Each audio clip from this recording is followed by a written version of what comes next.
अरे सिद्धेश, एकटाच बसलायस? हा रे.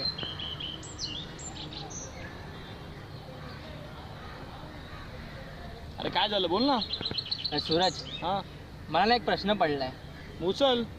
सिरियसली मला प्रश्न पडलाय. अरे सिरियसली उचल येड्या. ऐक, मस्ती नको. अच्छा अच्छा, बोल काय झालं. तू कधी विमान जवळून बघितलंय का? हो, विमानताच्या बाजूलाच माझं घर आहे. हा, हा, काय बोलतो?